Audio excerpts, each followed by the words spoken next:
Breaking news mga kababayan, nako po, kaya pala, ganito ang ugali ni Tito Soto.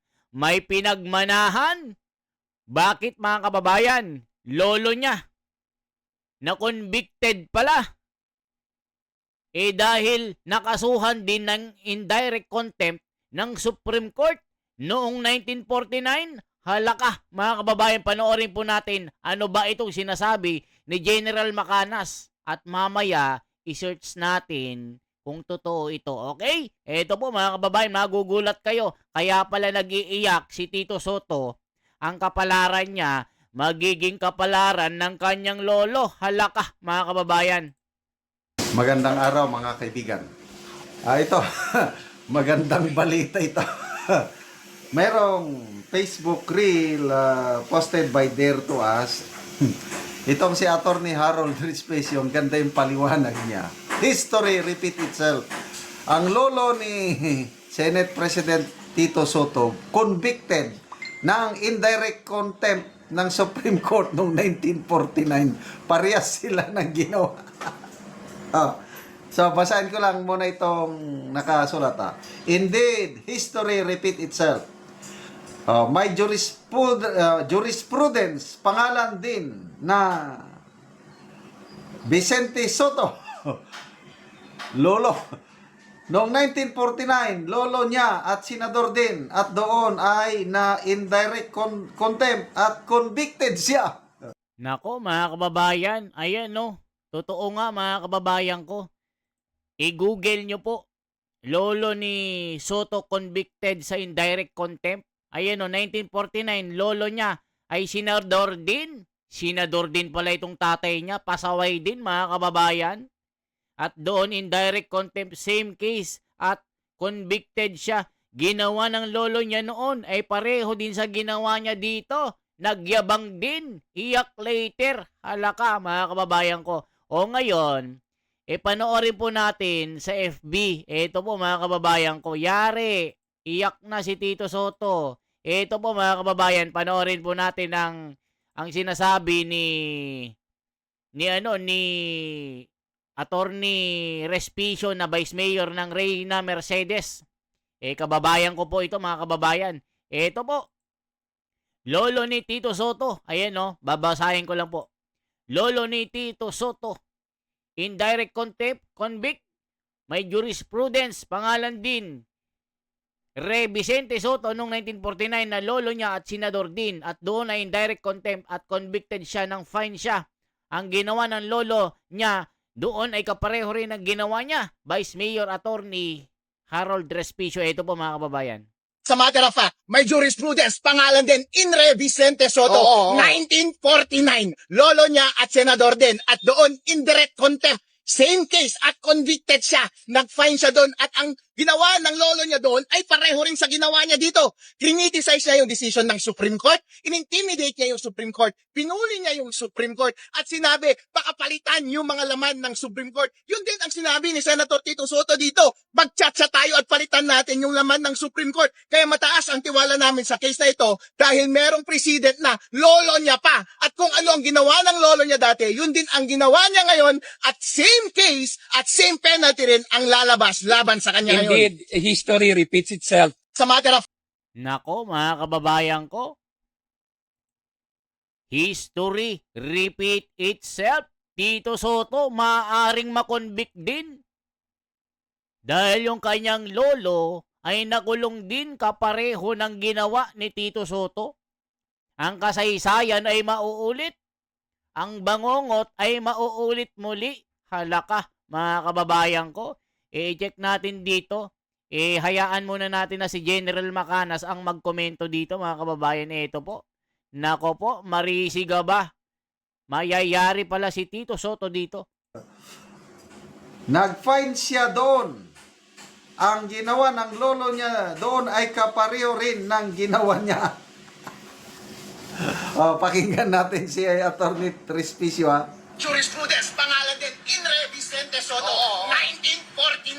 Lolo niya at senador din. At doon, indirect contempt. Same case at convicted siya. Nag-fine siya doon. At ang ginawa ng lolo niya doon ay pareho rin sa ginawa niya dito. Criticize niya yung decision ng Supreme Court.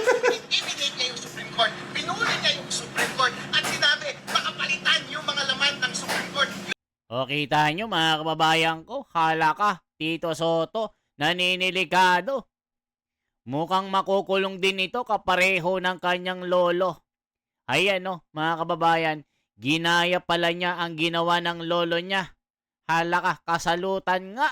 Grabe, Lolita, pare, grandson like grandpa. Hala ka, mana-mana, tiba-tiba, si Iskul Bukol dito. Yari, dapat kang parusahan. Makukulong ka o magmumulta ka. Nako, posible na maulit ito. Sabi ni Ricky Arabe, meaning it runs in the family. Mas mataas sila sa Supreme Court. Asking lang. Eva Estorga, alaka, dapat parusahan si SP Tito Soto. Nagmamagaling ito. Bilnor Tolentino, kaya naman pala sinama sila ni Marcos, Ngagba, sila Pinky at Tuta Soto dahil pareho sila ng kasaysayan at gustong maulit ang kasaysayan. Fresco Jane, the only thing men learn from history is that men never learn from history. Sabi ni Fresco. Feliciano Recto, sana nga para magkaroon naman ng aral yan si Tito Soto na yan. Yumabang ng sobra at kapit tuko sa presidente, pareho lang sila ni Lacson. Pinagtatakpan ang mga mastermind sa flood control. Hala ka, mga kababayan ko. Yari. Ano bang pangalan ng lolo ni Tito Soto, mga kababayan? I-check nga natin sa Google. Ayan no. I-check natin kung ano ito, mga kababayan ko. Lolo, ito po. Grandfather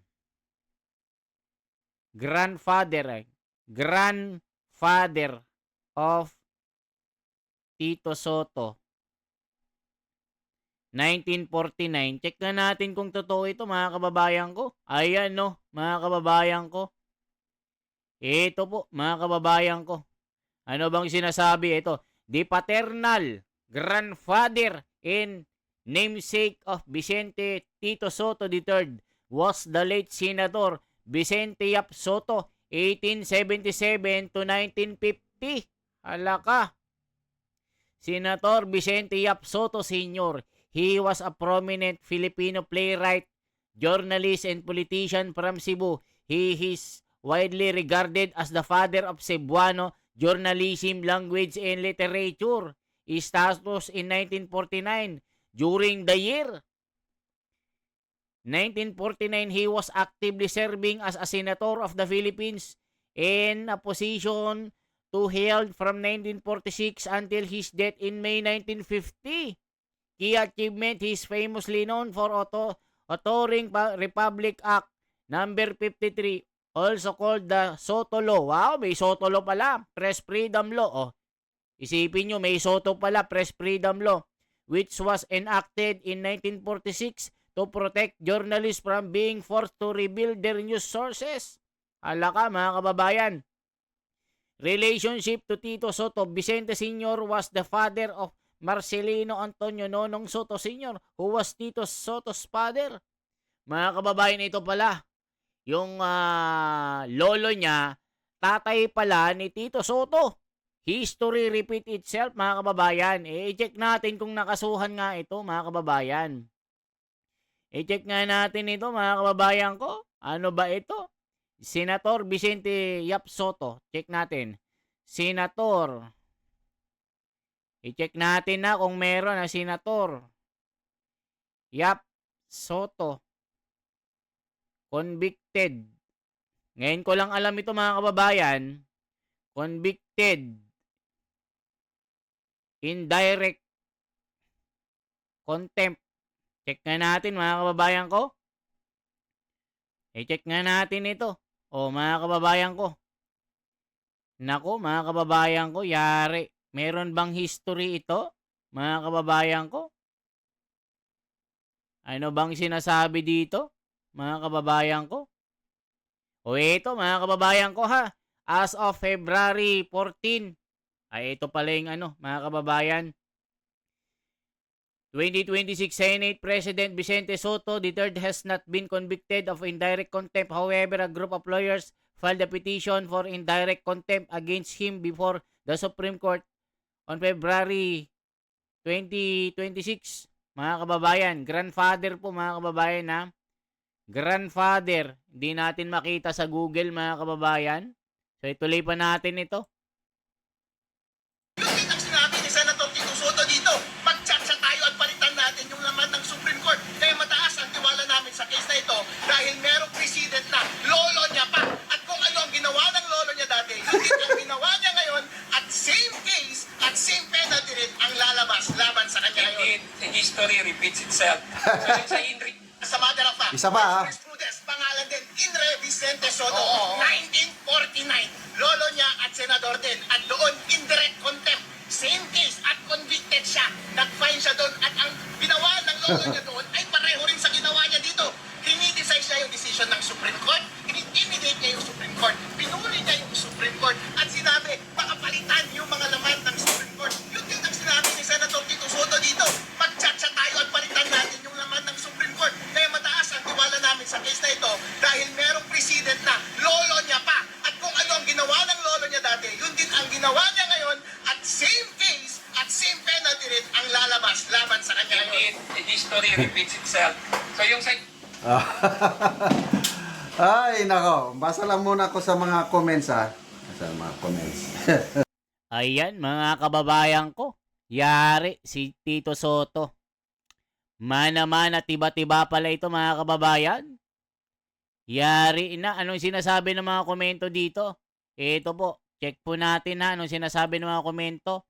Ito po. Nako po, mga kababayan ko. History doesn't repeat itself. History often rhymes. Halaka. M. Labara. Ayan, mga kababayan. Anita Morales, bakit ang kasalanan ng lolo niya, kasalanan din ba ni Senator Soto? Halaka.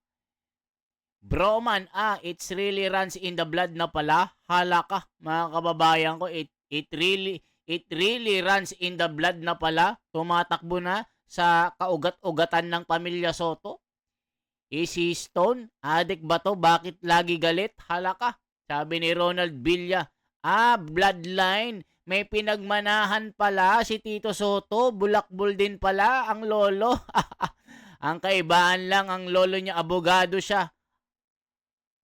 Yung lolo niya abogado pala, mga kababayan. Ako, mas matalino pala itong lolo niya. Mga kababayan, grandfather of Tito Soto. Ayan, no, mga kababayan. Freedom law. Abogado nga ito. Soto's paternal grandfather and namesake was former Senator Vicente Y. Soto, Sr., 1877 to 1950, the main author of the Press Freedom Law. Ang galing Is an attorney. Is an attorney. It's a lawyer. It's a lawyer. Check nga natin, mga kababayan. Check nga natin ito. Yes, the grandfather of Tito Soto in 1949 was a lawyer. Magaling. Kaya pala, yung lolo niya abogado. Mas matalino pala itong lolo niya, abogado pala. Yes, the grandfather of Tito Soto in 1949 was a lawyer and a sitting senator named Vicente Yap Soto Sr. Check natin Is he convicted? Check natin. Of indirect contempt. Check natin, mga kababayan, nasa Google. Meron kaya ito? Check natin. Check natin. Ito po, mga kababayan. Naku po, ito po. May jurisprudence, pangalan din Inre Vicente Soto noong 1949 na lolo niya at senator din at doon ay indirect contempt as convicted. Nako, mga kababayan ko. Ito pala yun, no? Mga kababayan, lolo ni Tito Soto, indirect contempt convict. Ni-research lang natin, mga kababayan. Grabe pala mga komento dito. Tatay like Tota Soto, Ernesto Nabaja. Bloodline, may pinagmanahan pala ito. Grabe. Very well said, excellent. God bless you, more wisdom for the good of our country. Pebencio Padilla Halaka. Hindi po ako sure, pro. Ang alam ko po, magkaiba po sila kasi yung lolo abogado at hindi po siya. Okay. Mga kababayan ko, ano masasabi nyo dito sa mga pasabog na ito? Na itong si SP Tito Soto nagmana sa tatay. Mga kababayan ko, grabe 2.3k shares, 1,000 comment. Anong masasabi nyo dito? May pinagmanahan pala itong si Tito Soto dito. Makukulong din, may jurisprudence, may kwento, may history. Lolo niya. Na-convict pala. Mana-mana, tiba-tiba. Ang kaibahan lang, lawyer itong tatay niya. Ay tatay ng, yung tatay ni Tito Soto, lolo niya pala. Lolo ni Tito Soto ito. Okay? Ano masasabi niyo dito? May pinagmanahan. This is the Wonders Philippines for transparency, for a better democracy. Mabuhay po mga kababayan. At mag-shoutout lang po tayo ng mga viewers natin na lagi pong nanonood. Ito po, mga kababayan ko, Gaspar Beltran, ay lagi ito nag-a-appear Good evening, the wonder watching from Cebu. Ito ang daming nagko-comment dito, mga kababayan ko. Ay, yari na. Ano bang sinasabi dito? Ito, i-check natin ha.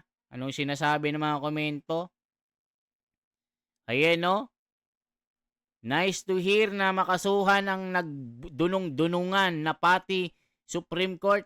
Dinidegrade lang niya. Rosalinda. Ayan o. Sabi ni Rosalinda. Rosalinda Dayad. Ayan po ang mga komento dito, mga kababayan ko.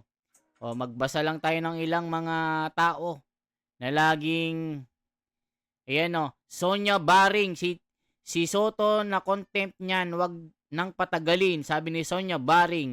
Gaspar Beltran, naku, hindi pwedeng palampasin ang mali dahil pagpapalampasin yan, dadagdagan lang ang mali, lalong katawa-tawa ang mga ginagalang sa Senado. Attorney si BP Sara Duterte, alam naman niya ang batas. Soto, dinidegrade mo Supreme Court. Rosalinda, Soto deserve kasuhan, not honorable. Ayun, no? Mga kababayan, grabe mga komento dito. Salamat po sa lahat.